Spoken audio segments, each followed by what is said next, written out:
إن الله غفور رحيم. بسم الله الرحمن الرحيم. السلام عليكم ورحمة الله وبركاته. بالنبي الكريم وعلى آله وأصحابه الكرام الفاتحة. أعوذ بالله من الشيطان الرجيم. بسم الله الرحمن الرحيم.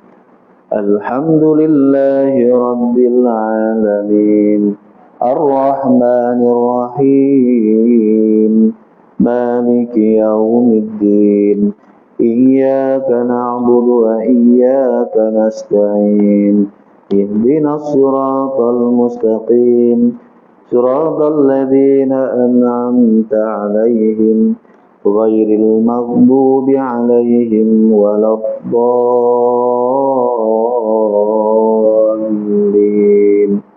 آمين. بسم الله الرحمن الرحيم. الحمد لله الذي علم بالقلم علم الإنسان ما لم يعلم. وأفضل الصلاة والسلام على سيدنا وحبيبنا وشفيعنا محمد وعلى آله وصحبه أجمعين.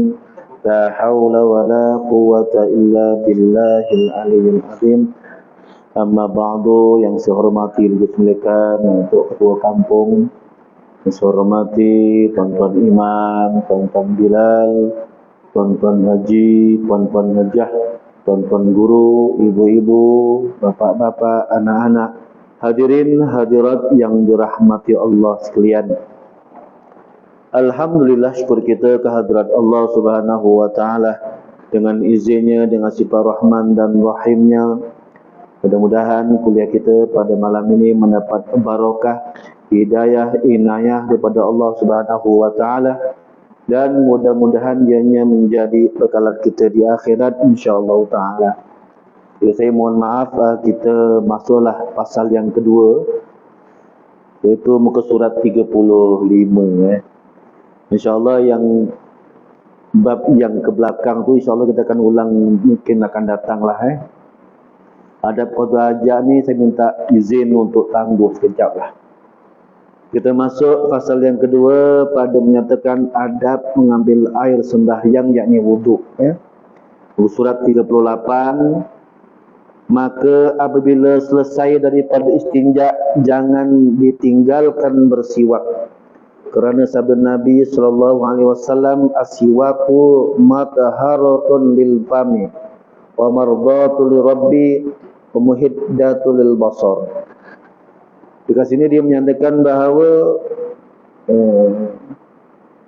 apabila selesai daripada istinja, jangan ditinggalkan bersiwak. Maknanya apa ni? Biasanya kita, kalau kita buang air besar atau buang air kecil, selepas itu kita akan sebab kita kalau boleh ini jangan meninggalkan wuduk, sentiasa ada wuduk. Sebab macam tali kalau kita gunting dia terputus, contohlah. Begitu juga wuduk. Wuduk ini kalau kita berhadas kecil, berhadas besar, maka terputuslah hubungan kita dengan Allah Subhanahu wa taala. Terputuslah hubungan kita dengan Allah Subhanahu wa taala. Sebabnya kenapa? Sebab wuduk itu adalah taubatnya anggota tubuh. Maka kalau kita tidak berwuduk, terputuslah hubungan kita dengan Allah taala. Sebab itu wuduk ini penyambung hubungan kita dengan Allah Subhanahu wa taala. Itu wuduk. Sebab itu kalau kita batal wuduk, kita ulanglah wuduk. Dalam kitab Irsyadul Ibad, Syekh Zainuddin Al-Malibari, dalam kitab jilid yang pertama dia kata apa? Barang siapa yang sentiasa berwuduk, dia ni ada wuduk, diperbarui wuduknya lagi, maka pahalanya itu 10 kali ganda daripada wuduk yang pertama tadi. Gitu. Itu wuduk. Mana wuduk ini adalah menyambung hubungan kita dengan Allah Subhanahu wa taala. dan itulah taubatnya tubuh badan kita. Ya. Walaupun ada orang tanya, Ustaz, kenapa kita buang air kecil atau kita buang angin, namun muka, tangan, kepala, kaki kita kena basuh? Jawapannya, sebabnya puncanya pun daripada 4 anggota tubuh ini juga. Ya, sebab 4 tubuh badan ini jugalah penyebabnya kita buang angin, penyebabnya kita makan, kita minum. Itulah yang disebut para ulama. Sebab itu bila kita buang angin, terputuslah hubungan kita dengan Allah Subhanahu wa taala. Maka sambunglah kembali dengan mengerjakan wudu. Macam tu. Kita maklum bahawa dalam kitab Hasyiah Al-Baijuri, kata Imam Al-Baijuri dikata apa? Faidatun hikmatun ikhtisasil wudu'i bihadihil a'dha'i kama qila. Hikmah daripada penyebutan kewajipan berwudu pada anggota tubuh ini adalah seperti yang dikatakan, inna Adama alaihi salam tawajjaha ila sajarah biwajhihi wa tanawala biyadihi. Sesungguhnya Nabi Adam itu semasa dia melihat buah khuldi, semasa dia mendatangi buah khuldi itu, kita dalam syurga lah, tawajjaha ila syajarah, menghadap ke pokok, menghadap ke arah pokok itu. Muka ni tadi menghadap ke arah pokok dengan wajahnya, wa tanawala biyadihi, dan dia pun mencapai buah itu dengan tangannya. Wa kana qad wada'a yadahu ala ra'sihi, kemudian dia pun meletakkan tangannya. Dia tengok pokok tu dengan wajahnya, dia nak ambil dengan tangannya, kemudian dia meletakkan tangannya di kepalanya lepas tu. Mungkin macam itulah, macam ni agaknya. Gitulah. Wa masya ilaiha bi rijlihi, dan dia berjalan ke pohon itu dengan kakinya. Perbuatan dosa tadi, dia perbuatan salah. Nabi Adam ni dibuat salah tapi tak sampai dosa. Jadi perbuatan salah itu adalah muka, tangan, kepala dan kakinya. Gitu. Fa umira bi tathhiri hadhihi al-a'dha. Maka dengan itu, kata Imam Al-Baijuri, diperintahkan untuk mensucikan anggota itu. Jadi itu sebenarnya adalah zaman Nabi Adam dulu, dia bersalah dengan 4 anggota tadi. Maka kita pun diperintahkan untuk berwudu. 4 anggota tadi adalah 4 anggota utama. Sebab itu wudu itu adalah apa? Adalah taubatnya anggota tubuh tadi. Dan juga berhentinya kita dengan hubungan pada Allah, kita sambung semula tadi dengan berwudu. Allah itu cinta kepada kebersihan. Maka kalau kita tak berwuduk sekarang ini, maka terputuslah hubungan kita dengan Allah Ta'ala. Ada hikmahnya kan? Kita berwuduk. Cuba kalau hadas kecil tidak membatalkan wuduk, kita bayangkanlah, logiknya lah. Maka kita akan sentiasa tak bersih. Boleh? Contoh pegang perempuan tak batal, kentut tak batal, kencing darah tak batal. Maka kita akan tak bersih lah. Maka rosaklah, maknanya rosaklah kita punya akhlak tu, rosaklah. Kita sembahyang tak payah ambil air wuduk lagi, cukuplah sekali gitu. Mana kita bolehlah tak apa, kita tak bersuci tu mungkin setahun sekali agaknya. Kalau tuan-tuan tengok di Amerika tu, ada satu pemimpin, saya lupalah namanya tu, dia buat kajian, ulama buat kajian ni. Ada orang yang tak pernah mandi 20 tahun. Bayangkan. Ke mana tu? Ada satu kitab kajian Al-Quran dan Sains tu tentang bab wuduk ini. Ada orang yang bukan wuduk ni, tak pernah basuh muka dia berpuluh tahun. Boleh pula, aku tak faham. Kita kalau tak mandi, dia kan susah kan. Dia tak mandi 20 tahun. Sebab kenapa wudu ini penting? Sebab kalau kita tak wudu lah, macam mana kita sembahyang tak ada wudu lah. Sama dengan orang kafir tu, pergi kuil, pergi gereja, tak pernah mandi pun. Sama lah. Tapi Allah ni cinta kepada kebersihan, maka kita diperintahkan wudu. Batal saja wudu ataupun kita berak, kencing atau ketut, pegang kemaluan ke, itu semua memutuskan hubungan dengan Allah Subhanahu Wa Taala. Maka terputuslah kita dengan Allah Ta'ala bila kita tidak berwudu. Itu pada rohaninya. Contoh lagi itulah. Kemudian dikatakan sini pertama, maka jangan tinggalkan bersiwak. Jadi kita siwak ajalah. Kenapa disuruh bersiwak? Tengok di dalam kitab Ihya Ulumuddin ataupun kitab Syairus Salikin, apa dia kata? Ataupun dalam kitab Hilyatul Awliya karang Abu Nuaim, dia kata apa? Inna afwahakum tariqul Quran fatayyibuha bisiwak. Sesungguhnya bahwasanya segala mulut itu adalah jalannya Al-Quran. Mulut kita ini adalah jalan-jalannya Al-Quran. Kita baca Quran. Al-Quran itu adalah kalimullah, kalam Allah Ta'ala, mukjizat Nabi Muhammad sallallahu alaihi wasallam, sangat suci dan sangat dihormati. Begitu. Dia kata maka tariqul Quran fatayyibuha, maka kita ini diperintahkan diperintahkan untuk baikkanlah olehmu, kata dia, akan dia dengan bersugi. Sebab kita ni penyebut-nyebut Al-Quran. Kerana kita ucap nampak benda yang ajaib, Masya Allah, kan itu kan ayat-ayat juga. Alhamdulillah, gitu kan.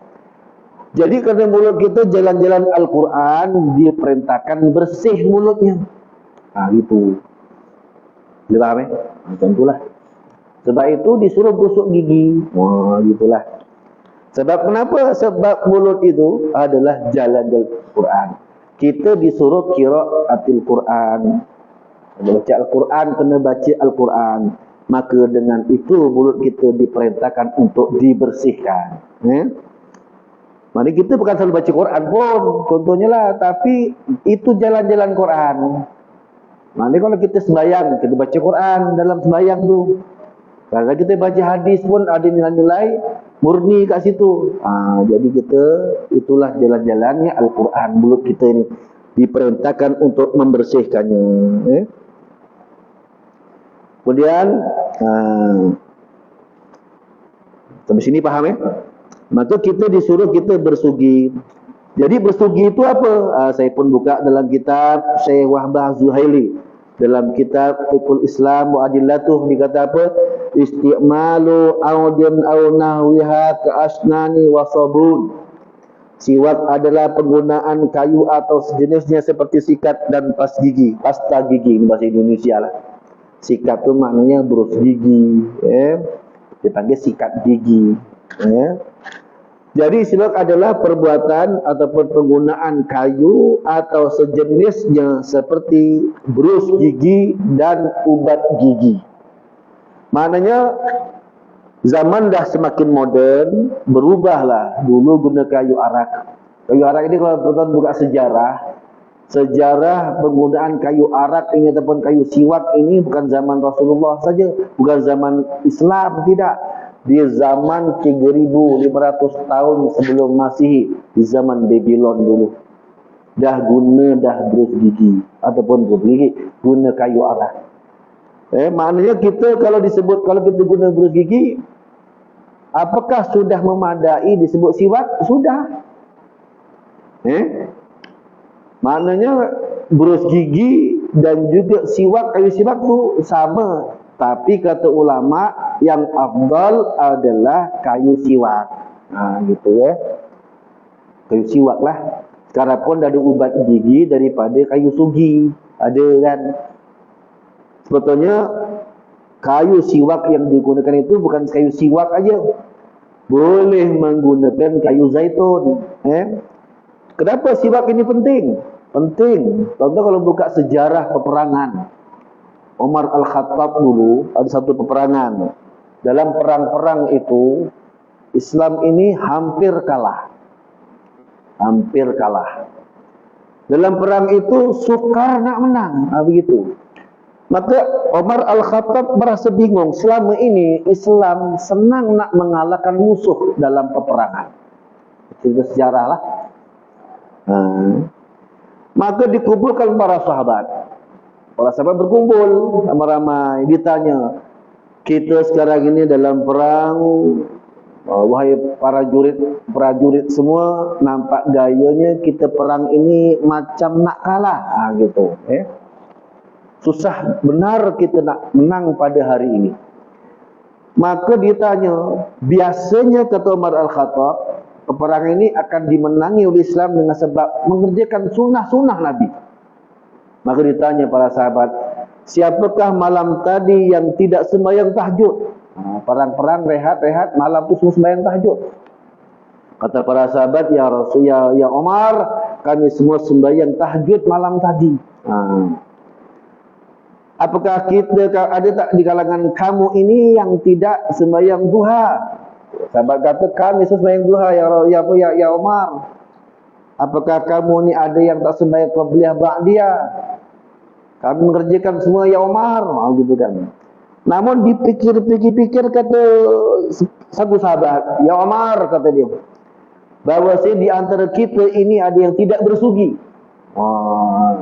Kata Umar, patutlah. Gitu. Patutlah gitu kan. Sebab orang yang bersugi itu pertama setan lari. Gitu. Hebatnya bertusuk gigi ni. Maka para sahabat pun diarahkan oleh Umar Al-Khattab cari kayu zaitun. Dia pergi itu. Dah berkumpul, maka para tentera kafir melihat, kenapa pula berkumpul-kumpul ni? Gitu kan. Selepas berkumpul-kumpul, semua bertebaran mencari pokok zaitun untuk dibuat kayu sugi. Digigiti kayu-kayu tu lah. Digigiti, dikrokoti lah kata orang Jawa. Digigiti, dicokoti. Maka para tentera kafir melihat, wow, apa hal ni? Kan? Gigit kayu pokok ni. Maka tentera kafir merasa gemetar takut. Bukan saja wah orang Islam sendiri sangat berbahaya. Bukan saja kita dipancung dengan pedang, malah digigiti nanti badan kita. Maka para tentera Quraisy dan kafir pun lari semuanya. Itu sejarah. Itu rupanya menang perang dengan sebab sugi. Itu hebat ni. Hebat buat dalam kitab tu. Baca kitab tu lah. Itu pun diceritakan lagi dalam satu buku karangan Zainal Abidin siapa tu? Habib Zainal Abidin siapa tu? Terlupa lah. Rupanya dicerita sejarah lah. Kemudian kita masuk, tak apalah, dibaca siwak aja. Biar faham. Maknanya berus gigi lah setiap hari. Saat malam tadi saya kuliah ditanya, Ustaz, kalau kita gunakan Listerine tu, buang, termasuk tak berus gigi? Wah gitu. Susah juga nak jawab. Bukan senang orang nak jawab ni. Saya kata, kalau pandangan saya lah, sebab disebut kayu sugi, disebut dal, menggosok. Maka sunnahnya menggosok gigi itu dengan gosok. Kalau kumur-kumur tadi belum tentu dia boleh hilang. Sebab menggurus gigi itu membuang celah-celah gigi yang ada makanan tambahan, sisa-sisa kat dalam mulut. Maka dengan menggosok tu lebih utama daripada menggunakan Listerine, kumur-kumur. Tak masalah juga pun. Dan kayu sugi bukan kayu sugi. Boleh tak kita berus gigi dengan benda lain? Boleh. Dengan sabut kelapa. Orang dulu zaman masih kecil-kecil dulu kan susah. Kalau boleh ada sabun cap kapak, tu kan sabun cap kapak kan dipotong-potong tu. Ambil pakai sabut gosok kat gigi. Macam nak pitam rasanya. Sabun. Zaman diam susahnya, ya Allah. Zaman dulu kan susah. Beli sabun 20 sen aja di kedai. Duit tak ada. Sabun 20 sen, potong pakai parang gitu lah. Bawa balik sabun tu, tahan seminggu. Minggu depan lagi beli lagi sabun sepotong. Kalau banyak duit sikit, belilah batang besar segini segini panjang gitulah. Boleh tak guna apa lagi? Guna arang. Dulu zaman dulu pakai arang, taruh garam sikit. Gitu kan. Putih giginya. Benar orang-orang pakai arang lu giginya putih-putih gitu. Kalau malam di berjalan senyum aja, terang dah. Dulu, sekarang action lah, ada yang ubat gigi zaitun lah, ada apa? Pepsodent Pepsodent. Benda aku tu tak nak sebut orang Jawa cakap orang putih ni lain. Macam itulah. Kita cerita kelebihan bersugi fisiwaki asyrul hisalin. Kelebihan begitu ada 10 perkara. Fataharatun lil fami, membersihkan mulut. Mardatul rabbi, mendapat redanya Allah Ta'ala. Orang yang bersugi itu Allah redha dengan orang itu. Waskhatatun lisyaitan, mendapat kemurkaan setan, dibenci setan, dijauhkan daripada setan. Itu. Wasah wa mahabbatal hafazah, menguatkan gusi. Wa yashuddal lisan, mahabbatul hafazah, mendapat kecintaan malaikat penjaga, malaikat rahmat ni. Maka orang gosok gigi itu disentiasa dirinya itu didekati dengan malaikat rahmat.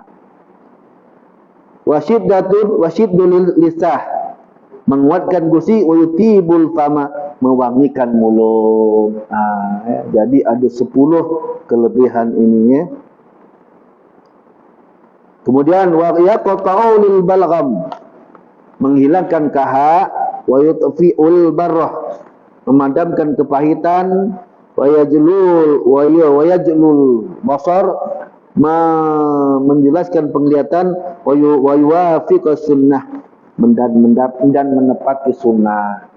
Jadi kenalah kita sentiasa memberus gigi, sebab ada 10 perkara ini yang kalau kita tinggalkan rugilah. Maknanya sentiasa memberus gigi.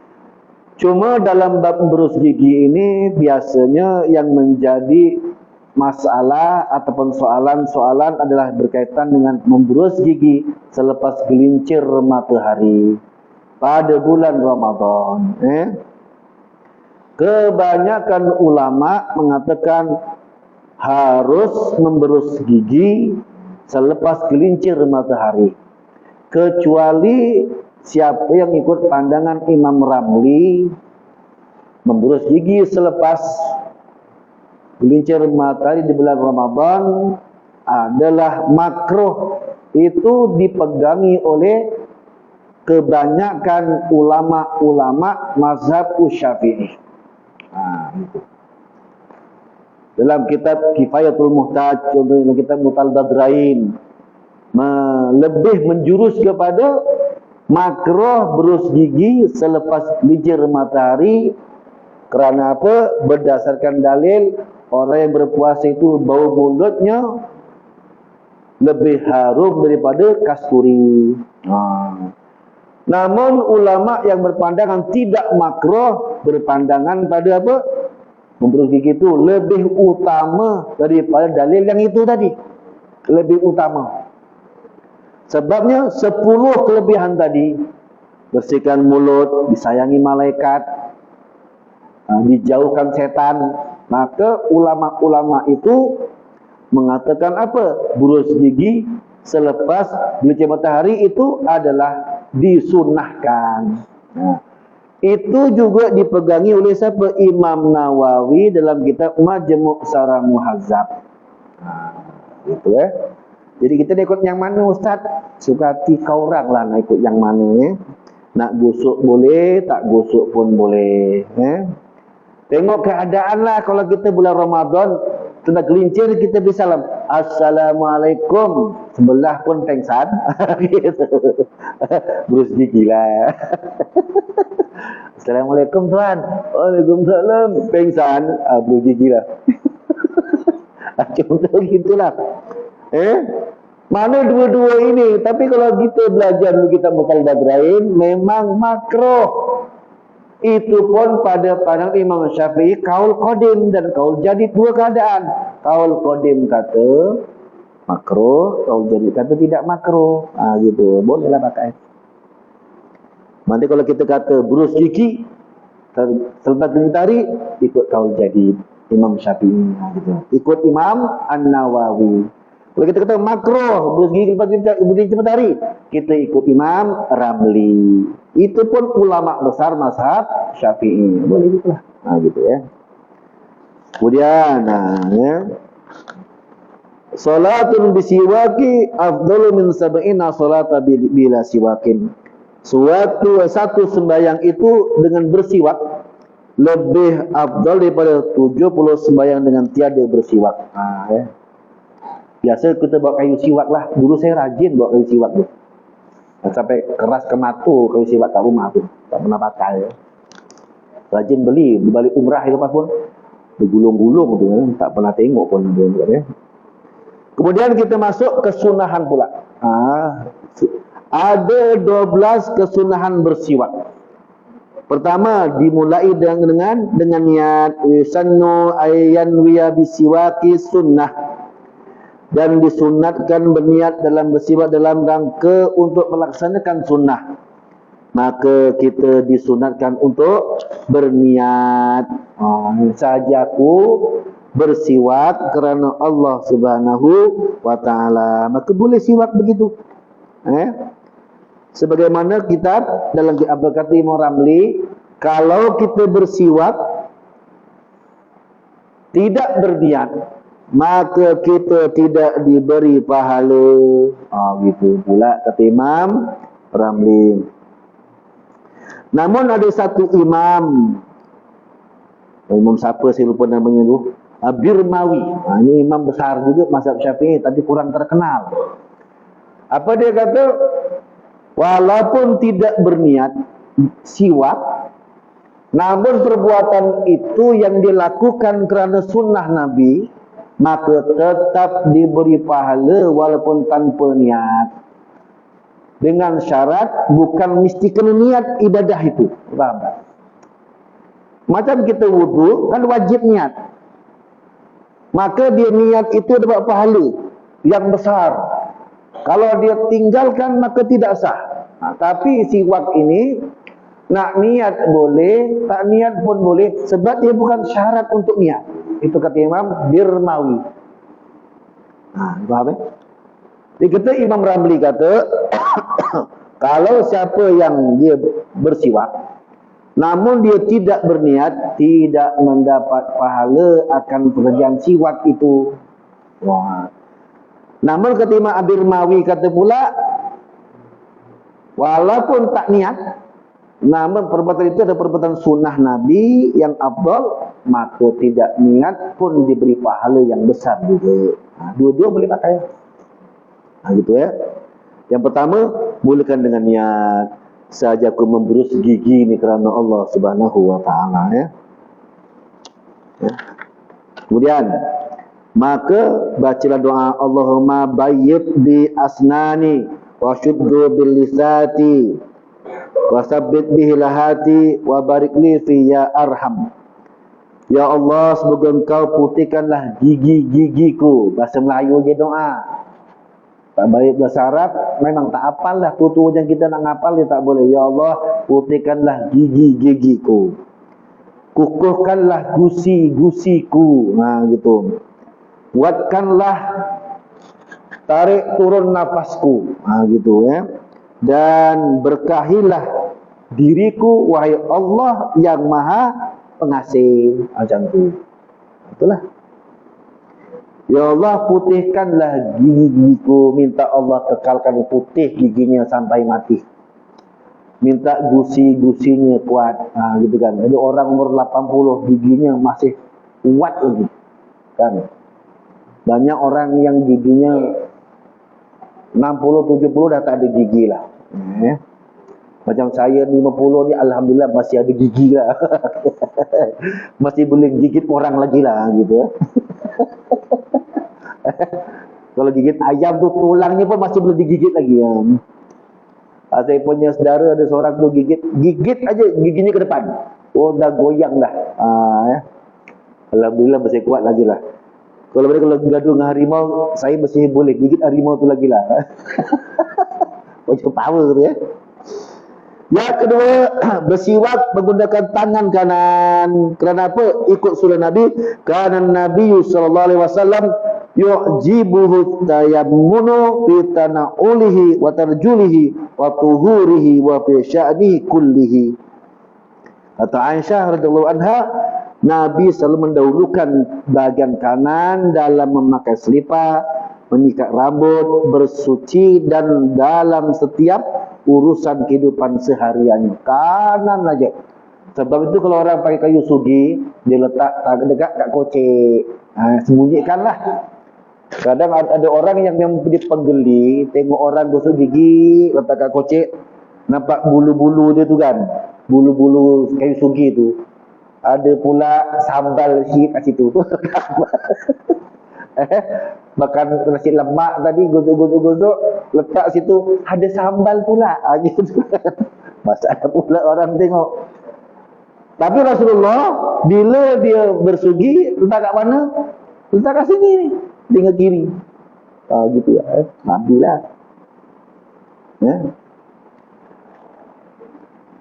Maknanya bersiwak dengan tangan kanan.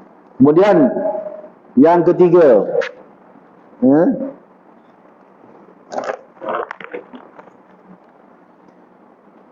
jari kelingking, cara megangnya tu, itu sunnah Nabi. Allah Akbar. Orang Islam, umat Islam ni, Rasulullah ni kalau dia mengajar memang penuh dengan adab. Ini adab yang memang ditinggalkan kan. Adab-adab ni yang memang Rasulullah diturunkan Allah Ta'ala untuk memberi adab-adab yang baik kepada umatnya. Satu orang yang di neraka yang paling banyak adalah orang-orang yang tidak beradab. Tak beradab, tak sensitif dengan umat Islam ini. Kena sensitif lah. Mana kita beradab. Palestin sekarang ini tengah dalam huru-hara kelaparan. Kita kerana merasa disakiti juga. Kita mesti kena rasa tu. Kalau ada boleh ulur bantuan lah. Bukan berjoget lah. Pertama, jari kelingking. Wa yusannu ayyaj'alal khinsara min asfalihi. Disunahkan menjadikan jari kelingking berada di bawah batang siwak. Susunlah. Wal bunsara wal wusta wasabbabata fawqa wal ibhama asfala ra'sihi. Thumma yada'u ba'da ayyastaka khalfa udhuni yusra li khabarin fihi. Disunarkan menjadikan jari kelingking berada di bawah batang siwak. Ini kat bawah ni. Di bawah sini, di bawah batang siwak macam ni. Sedangkan jari manis di tengah, jari manis, tengah dan telunjuk. Jari manis, tengah, telunjuk. Telunjuk, jari manis, tengah, telunjuk berada di atasnya. Dan jempol di bagian bawah atas siwak. Jadi pegangnya macam ini ya. Wajib pegangnya macam ni. Ni 3 jari ke atas siwak, di bawahnya begini.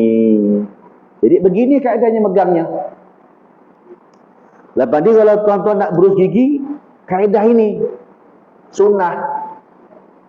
Begini. Susah juga susah jugalah kan. Ini menggunakan kayu arat, kayu siwak. Inilah kaedahnya. Maknanya begini keadaannya tu. Cara megangnya. Jari manis, jari tengah, jari telunjuk di atas, kelingking di bawah batang siwak, dan ibu jari pun di bawah batu, tapi di sebelah atas, di sebelah hadapan. Beginilah megangnya. Begitulah ya. Begitulah keadaannya megangnya. Itu hebatnya nih. Itulah yang ditunjukkan dalam kitab Ibrahim Al-Baijuri, dalam kitab Asyiahnya. Kemudian yang keempat, disunahkan menelan ludah pada kali pertama memulai bersiwak. Ini kalau kita pakai siwak lah, kita gigit permulaan tu kan. Kalau lidah hancur ataupun lidah lembut, tak payah kita gigit lagi pada permulaan. Kena buang kulitnya dulu pakai gigi. Sebab siwak ini kalau dalam sains memang dia ni Dalam tu ada enzim ataupun ubat yang kuat untuk menguatkan gigi, menguatkan gusi. Siwak lah. Betul kena pakai siwak tu. Kemudian panjang batang sikat gigi ataupun brus gigi ataupun siwak, kayu siwak tadi makruh jika lebih panjang dari 1 jengkal. Makruh pula. Hebat Imam Ghazali ni diterangkan. Kalau kita ni lebih sejengkal, ini sejengkal kan kurang kan? Sejengkal lah. Ukurannya sejengkal. Lebih sejengkal tu dalam kitab Ihya Ulumuddin makruh. Kenapa? Wa yukrahu ay yazida siwaku ala sibrin fa innahu yuqalu yarkabuhu syaitan. Dimakruhkan apabila siwak lebih panjang dari sejengkal, kerana apa? Dikatakan bahawa setan akan menumpanginya. Dalam kitab apa? Dalam kitab Ihya Ulumuddin dalam bab siwak. Lebih sejengkal ini, lebihnya itu setan bergayutan kat situ. Wallahu alam lah. Itu pandangan siapa? Pandangan Imam Al-Ghazali rahimahullahu taala. Dalam kitab Ihya Ulumuddin dalam bab adab siwak. Yang keenam, disunahkan ada guritan-guritan celah pada kayu siwak, atau kalau dalam bergigi sudah cukup kerana ada bulu-bulunya. Mana guritan-guritan tu, mana janganlah kayu siwak itu rata macam ni. Sebab guritan-guritan tu apa? Ada bulu-bulunya yang boleh masuk ke dalam celah-celah gigi sekali tu. Itu macam berus gigi lah. Kalau berus gigi tu sudah memang ada tempat-tempat ataupun bulu-bulu dia tu. Gitu sunat ada guritan. Gitu. Maknanya apa? Mesti yang boleh masuk celah-celah gigi. Macam berus kelapa, sabut kelapa boleh. Kalau tak ada berus gigi, pakailah berus dawai. Berus periuk tu boleh pakai berus periuk tak? Kental gitu kan. Bukan periuknya hilang, gigi-giginya hilang semua nanti. Bukan gigi-gigi, gusi-gusinya hilang terus semua dia, bersih ya. Yang ketujuh, yukrahu ayyatasawwaka wa yatakallamu ma ghairah.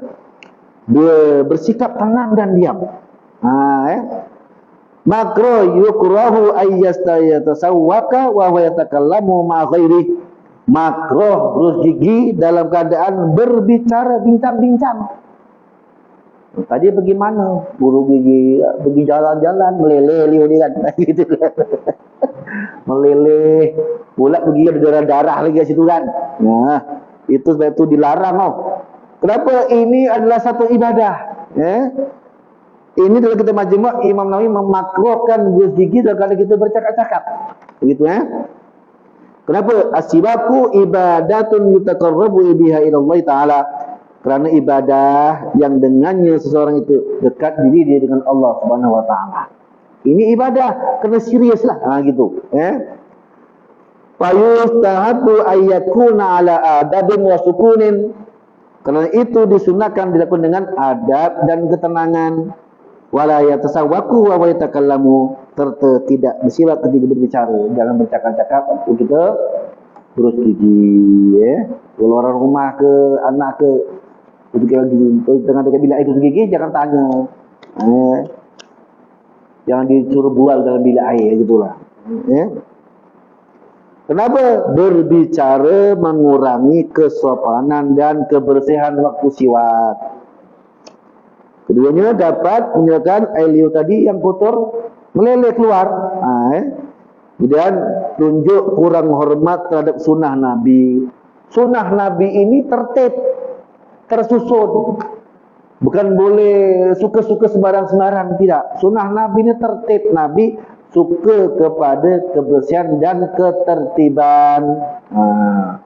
Nabi suka kepada tertib dan tersusun. Suka tertib, bukan sembarang-sembarang. Itu Nabi. Kerana apa? Mengganggu orang lain. Kemudian yang ke-8, disunahkan memulai bersiwak dari area mulut bagian kanan sampai separuh. Baru kemudian bagian separuh yang kiri.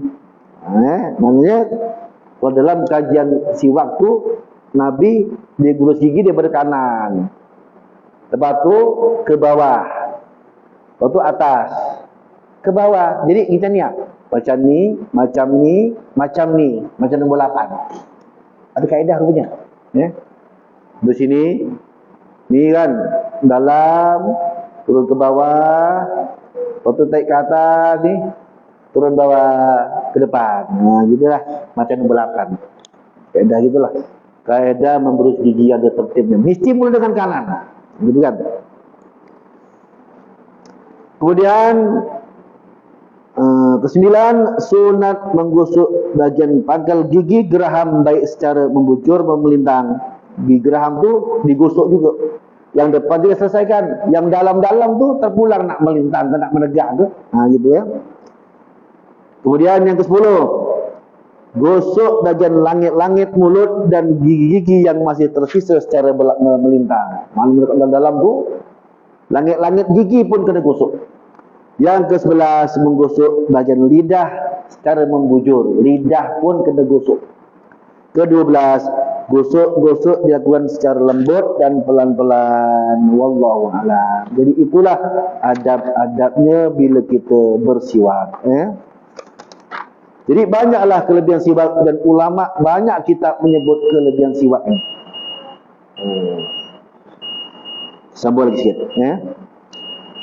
Kemudian laula an asyqa ala ummati la amartuhum bisiwaki inda kulli shalah. Riwayat Bukhari Muslim, jikalau tiada kesukaran atas umatku, nescaya aku suruh dengan suruhan wajib mereka itu dengan siwak pada tiada hari setiap kali solat. Siwak ini umat Muhammad sunat, dituntut. Lalu kata Nabi, kalau tidak memberati umatku, nescaya tidak sukar umatku, akan aku perintahkan setiap sembahyang mesti bersiwak. Begitu kan.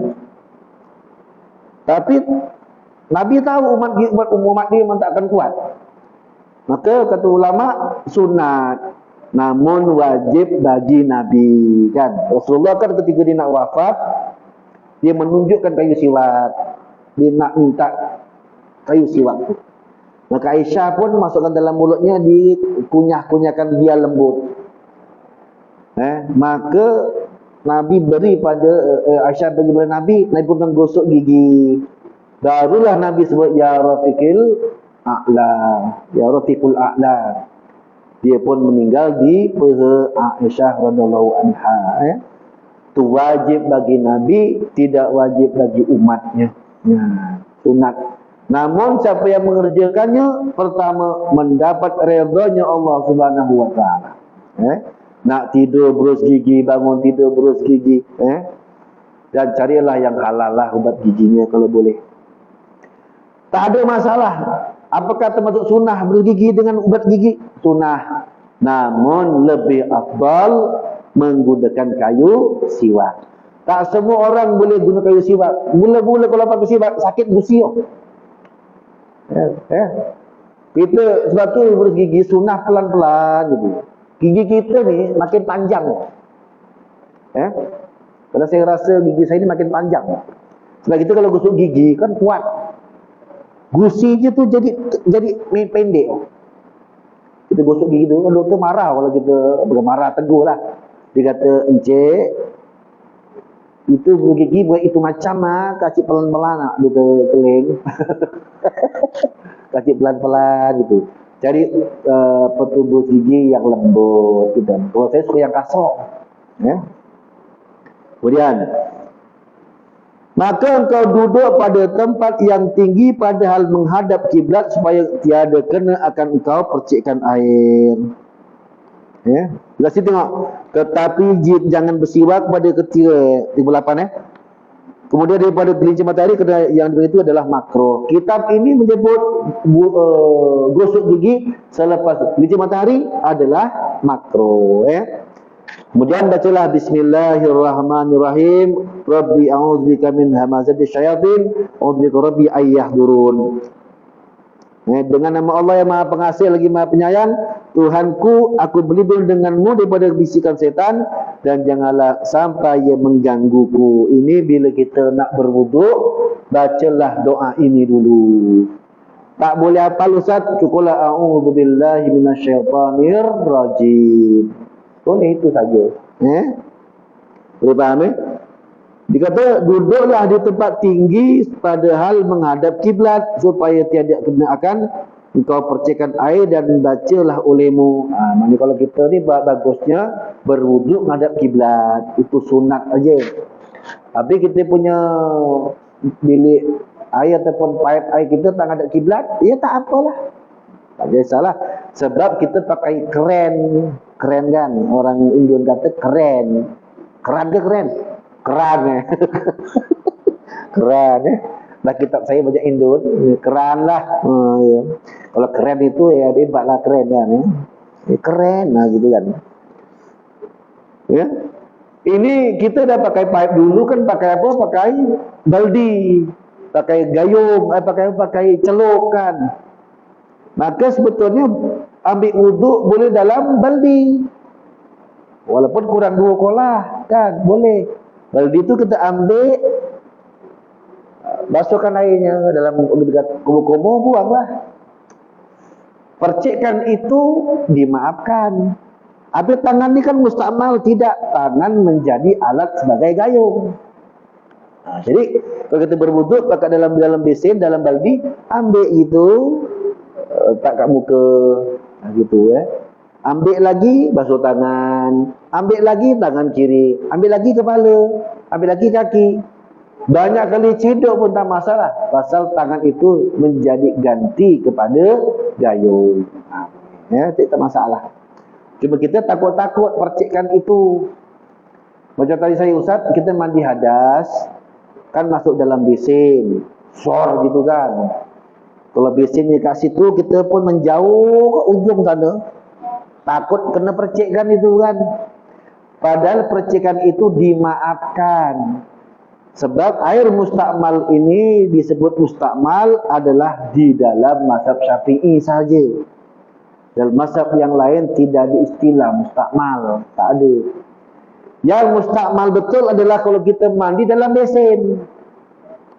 Kita masuk dalam besin, kita tuang sor tu kan. Nah itu pun mustakmal adalah basuhan kali pertama sahaja. Kalau kita ambil ni air baldi ni, kalau kita ambil kali kedua yang jatuh ni itu, dia mutlak. Faham tak? Kenapa air pertama itu menjadi mustakmal? Dikhawatirkan pertama itu ada kotoran-kotorannya. Bila dah kali kedua kita basuh, kan nampak kebersihannya. Yang pertama itu dianggap mustakmal dalam mazhab Syafi'i, khawatir ada bahan-bahan yang bercampur waktu basuhan pertama. Tapi yang kedua, yang pertama sudah hilang tadi, maka basuhan kedua itu tadi sudah menjadi mutlak. Dan air mustakmal ini kalau dimasukkan semula dalam baldi atau lebih 2 kolah, dia jadi mutlak semula. Itu dalam pandangan mazhab Syafi'i. Faham ya? Sajalah untuk malam ni insya-Allah. Kita kali lama-lama lah. Ya, lama-lama agak-agak lebih kurang kita berhentilah Sebab Imam Selamat pun dah ke sana kemari, kita berhentilah. Itu saja untuk malam ni insya-Allah taala. Kita akan sambung minggu depan Bab wudu ni panjang tuan-tuan. Nanti saya akan bercerita tentang wudu dalam 4 mazhab sikit. Batal wudu yang betulnya bagaimana ni yang batal wudu. Ikut mazhab, tak ikut mazhab, boleh tak kita campur mazhab. Cuma kena cerita tu, macam-macam sekarang ni. Ada sekarang ni pegang tai kucing batal wudu. Ada yang kata pegang kencing kucing tak najis, macam-macam Zaman fitnah, lagi zaman AI sekarang ini, zaman yang Nabi sebut akhir zaman, fitnah akhir zaman ini seperti gelapnya malam. Susah nak bezakan yang mana betul, yang mana salah. Di akhir zaman ni. Zaman AI ni kan, tengok manusia bercakap-cakap ni. Padahal bukan dia AI punya. Gambar yang lama usang dah lama kan, boleh jadi modern ni kan, gambar baru pula. AI ni zaman memang zaman akhir zaman. Sekarang ini orang nak mencari, tak nak cari guru, dia guna ChatGPT je. Nak cari maklumat dekat dalam ChatGPT. Sekarang ni kan zaman AI dengan ChatGPT. Ni fitnah akhir zaman kalau kita tak berjaga-jaga. Sebab itu kata Nabi, akhir zaman amalan yang paling hebat, yang paling baik, yang paling dituntut adalah zikirullah ta'ala. Banyak zikir lah. Di zaman AI, zaman game, manusia dah tak ingat Tuhan dah. Lebih kepada lupa dan leka. Saja saya peringatan untuk kita bersamalah. Saja untuk malam ini kita ayat tasbih kifarah dan suratul Asr. Bismillahirrahmanirrahim. Subhanallahi wa bihamdihi. Asyhadu an la ilaha illallah wa astaghfiruka wa atubu ilaik. Bismillahirrahmanirrahim. Al-'asr innal insana lafi khusr. Illa alladziina aamanu wa 'amilus shalihati wa tawassaw bil haqqi wa tawassaw bis sabr. Shadaqallahul 'azim. Assalamualaikum warahmatullahi wabarakatuh.